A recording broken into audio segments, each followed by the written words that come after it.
दुख को साझा करने से वो कम होता है और खुशियाँ बांटने से बढ़ती हैं। जब हम खुश होते हैं तो हम अपनी खुशियाँ अपने परिवार, रिश्तेदारों और दोस्तों के साथ साझा करते, शेयर करते हैं और वे हमारी खुशियों में शामिल हो जाते हैं।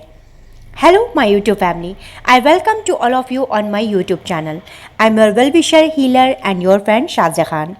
तो वीडियो को आगे बढ़ाने से पहले आप सबसे यही गुजारिश होती है कि आप सब मेरे चैनल को ज़रूर सब्सक्राइब कर दीजिएगा और वीडियो को लाइक करके शेयर और कमेंट्स करना मत भूलिएगा और साथ ही साथ बेल आइकन को भी प्रेस कर दीजिएगा ताकि मेरी आइंदा आने वाली वीडियो आपको मिल सके। सूर्योदय हुआ, सूरज चढ़ता गया, दिन खिसकते गए, शाम ढलती गई और रात आती गई। तारीख और दिन बदलते गए, दिन, सप्ताह, महीना और साल गुजरते गए। कभी रोए तो कभी हंसे, कुछ बातें यादें बनती गईं। किसी को यादों को जबरन निकाल दिया, किसी को दुआ सलाम तो किसी को जुदाई का पैगाम भेजा। सिमटते हुए, घटते हुए इसी के साथ वर्ष का दौर ख़त्म हो जाता है और नए वर्ष की, नए दिन की शुरुआत हो जाती है। जीवन में सुख भी आता है और दुख भी आता है, बारी बारी से दोनों आते रहते हैं। जिस व्यक्ति ने भी संसार में जन्म लिया है वह सुख और दुख से बच नहीं सकता, क्योंकि जिस प्रकृति से सबका शरीर बना उस प्रकृति में दोनों हैं, सुख भी और दुख भी। बोलचाल की भाषा में अगर लोग सुख को खुशी कर देते हैं और गम बोल देते हैं, तो अब जीवन में सब खुशियाँ आती हैं। जो लोग बड़े प्रसन्न होते हैं और कुछ अच्छे स्वभाव के लोग चाहते हैं कि हमारी खुशी और आगे बढ़े, हमारे साथ दूसरों की खुशी भी आगे बढ़े, इसका उपाय है कि अपनी खुशियों को बांटें। खुशियाँ बांटने से अपनी खुशी भी बढ़ती है और दूसरों की भी ऐसा संसार में देखने को मिलता है। जैसे परिवार के कोई विवाह, संस्कार इत्यादि कार्यक्रम होते हैं, प्रोग्राम होते हैं, तो सब लोग खुशी मनाते हैं। अपने फ्रेंड्स, रिलेटिव्स जो होते हैं, परिचित जो होते हैं, उन सभी को सूचित किया जाता है। सब मिलकर खुशी मनाते हैं। जब कभी जीवन में दुख आता है तो कोई दुर्घटना हो जाती है, तब भी लोग अपने मित्रों, संबंधियों को परिचित करते हैं। सुख भी बांटने से बढ़ता है। जब हम अपनी खुशी को किसी के साथ शेयर करते हैं तो वो भी अपनी पॉजिटिविटी ऊर्जा को हमारी खुशी के माध्यम से हमारी तरफ सेंड करता है, तो फिर उसकी पॉजिटिव ऊर्जा और हमारी पॉजिटिव ऊर्जा दोनों का जोड़ दुगने का एहसास करवाया जाता है।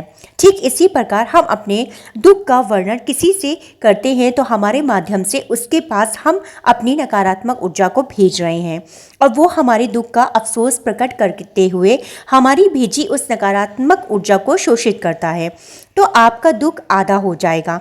परंतु यदि उसने आपके सुनाए दुख की परवाह नहीं की या आपके दुख को सुनकर अनसुना कर दिया, यानी तवज्जो नहीं दी, तो उस सिचुएशन में, उस स्थिति में आपका दुख दुगना हो जाता है, आपके पास वापस आ जाता है। इसीलिए सुख और दुख किसी के साथ साझा करने से पहले ये जान लेना ज़रूरी है कि उसका आपके साथ आत्मीय लगाव कितना है। अगर ये सवाल करें किसी से कि ऐसा क्यों होता है कि अक्सर बुरे लोगों को सारी खुशियां मिलती हैं और अच्छे लोगों के हिस्से में सिर्फ दुख आता है, ऐसा कहते हुए हमने बहुत से लोगों को सुना है। इस सवाल के पीछे रहस्य क्या है और बुरे लोगों को सारी खुशियां मिलती हैं? जिन्हें हम बुरे व्यक्ति कहते हैं वह सिर्फ बुरा ही नहीं होता बल्कि चालाक, धोखेबाज और मौकापरस्त भी होता है। वो पैसे कमाने के लिए किसी भी हद तक चला जाता है, कुछ ही समय में जीवन की सारी खुशियां हासिल कर लेता है। दूसरी तरफ अच्छे लोग, साधारण लोग ईमानदारी से मेहनत करके किसी तरह अपनी रोजी रोटी कमाते हैं, गुजर बसर करते हैं। इनकी ज़िंदगी बहुत संघर्ष में गुजरती है।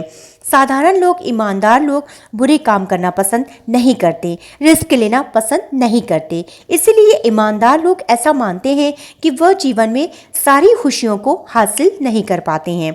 लेकिन अच्छे और ईमानदार लोगों को निराश होने की ज़रूरत नहीं है। बुरे काम का हमेशा बुरा नतीजा होता है। बुरे काम करने वालों को हमेशा डर बना रहता है कि हम कभी भी पकड़े जा सकते हैं। उनकी ज़िंदगी डर के साए में बीतती है, जबकि साधारण और ईमानदार व्यक्ति हमेशा चैन और सुकून की ज़िंदगी जीता है। आपको क्या लगता है, खुशियाँ बांटने से सच में बढ़ती हैं? जी हाँ, जिस तरह ज्ञान बांटने से बढ़ता है उस तरह खुशियाँ भी बांटने से बढ़ती हैं। दूसरों के लिए अच्छा करके आप खुद को अच्छा महसूस होगा। कोई आपकी खुशी के बदले खुशी देंगे तो ये ज़रूरी नहीं, क्योंकि दुनिया में ऐसे लोग बहुत कम हैं कि कुछ लोग सिर्फ दूसरों से लेना जानते हैं, देना नहीं, और कुछ लोग किसी का उधार नहीं रखते और उसे जैसे ही मौका मिलता है लौटा देते हैं। फ़र्क सिर्फ नियत का है दोस्त। तुम अपना दिल साफ रखो, खुशियाँ देने वाला तो खुदा है, तो तुम्हारा कर्जे कभी नहीं रहेगा। बस खुशियाँ बांटते चलो। इस पर कई अध्ययन और मनोवैज्ञानिक शोध हुए हैं। इसे साबित करते हैं। एक सकारात्मक मनोविज्ञान शोध बताते हैं कि जब लोग दूसरों के साथ खुशियां बांटते हैं तो ये ना केवल उन्हें बल्कि उन लोगों को भी सकारात्मक भावना देता है। ये एक सामाजिक संक्रामकता का प्रभाव होता है। व्यवहारिक अध्ययन। एक अध्ययन में पाया गया है कि जो लोग दूसरों की मदद करते हैं या दान देते हैं या अधिक खुश महसूस करते हैं, यह हैप्पीनेस फीडबैक लूप के रूप में जाना जाता है, जहां दी गई खुशी वापस आती है। समुदाय की भावना। खुशियों को साझा करने में समुदाय में एकता और सहयोग बढ़ता है, जिससे लोग के बीच में संबंध मजबूत होते हैं, जो एक सकारात्मक वातावरण बनाता है। भौतिक और मानसिक स्वास्थ्य। भौतिक और मानसिक स्वास्थ्य। खुशी बांटने से तनाव और चिंता कम होती है, जो मानसिक स्वास्थ्य के लिए फायदेमंद है। लोग जब एक दूसरे की खुशियों में शामिल होते हैं तो ये उनकी खुशी को भी बढ़ाता है। इन सभी पहलुओं से ये स्पष्ट होता है कि खुशियां बांटने से न केवल व्यक्तिगत खुशी बढ़ती है बल्कि सामाजिक संबंध भी मजबूत होते हैं। सभी चाहते हैं कि लोग उन्हें खुशी प्रदान करें, मगर ये कोई नहीं चाहता कि लोग उन्हें दुख बांटें। इसीलिए लोग सिर्फ दुख में हमारे साथ ऐसा व्यवहार करते हैं कि वह आपके साथ हैं, मगर इस दुनिया में कोई भी व्यक्ति दुख नहीं लेना चाहता। इसीलिए लोग कहते हैं कि जितना सुख तुम दूसरों को दोगे वो दुगना हो जाएगा, क्योंकि आपकी खुशी और उसकी खुशी मिलकर वह दुगनी हो जाती है। मगर जब आप किसी को अपना दुख बांटते हैं तो वो लेने से मना कर देता है, इसीलिए आपको और दुखी होना पड़ता है। इसीलिए कहते हैं कि सुख बांटने से सुख दुगना होता है और दुख बांटने से दुख दुगना होता है। खुशियों के पल जल्दी गुजर जाते हैं लेकिन दुख के नहीं। ऐसा क्यों? ये सत्य है कि खुशियों के पल जल्दी गुजर जाते हैं, जबकि दुख के पल लंबे और अधिक अनुभवित होते हैं। इसके पीछे कई कारण हो सकते हैं। मनोवैज्ञानिक कारण। खुशी और आनंद हमारे मन को ऊर्जावान और सक्रिय बनाते हैं, जो हमें समय की गति को तेज करने के लिए महसूस करते हैं। विपरीत रूप से दुख बड़े समय हमारे मन को भारी और निरुत्साहित करते हैं, जिससे लगता है कि वो बहुत अधिक समय ले रहे हैं। अनुभव का प्रभाव। खुशी और आनंद आपके मन को भर देने के बजाय दुख और दुख भरे अनुभव गहरे और अस्वस्थ होते हैं। वे हमारे मन को अधिक प्रभावित करते हैं और हमें उनके बारे में सोचने और उनके साथ सहजता से जीने की आवश्यकता होती है। ये उन्हें ज़्यादा लंबा और विस्तारित महसूस कराता है। मन की देहावस्था। खुशी और आनंद हमारे मन को आदर्श स्थिति में रखते हैं, जबकि दुख हमारे मन को अस्थिर और असुविधाजनक स्थिति में ले जाते हैं। जब हम खुश होते हैं, हम इस स्थिति को जीने के लिए समय और अवसर का आनंद लेते हैं, जबकि दुख में हमारे मन को स्थिर रखने के लिए संघर्ष करना पड़ता है। ये बात ध्यान देने योग्य है कि हमारे जीवन में दुख और खुशी दोनों का महत्व है। दुख के माध्यम से हमें स्थिर रहना और स्वास्थ्यपूर्ण सहारा ढूंढने की क्षमता विकसित करने में मदद मिलती है, जबकि खुशी के पल में हमें आनंद के प्रति आभास होता है और हमें स्थिर और आदर्श अनुभव करने की प्रेरणा मिलती है। हाँ, इस दुनिया में भले ही लोग भौतिक साधनों को प्राप्त करने की दौड़ में हो, सुकून और आत्मिक शांति हमेशा दान करने और ज़रूरतमंदों की मदद करने से मिलती है।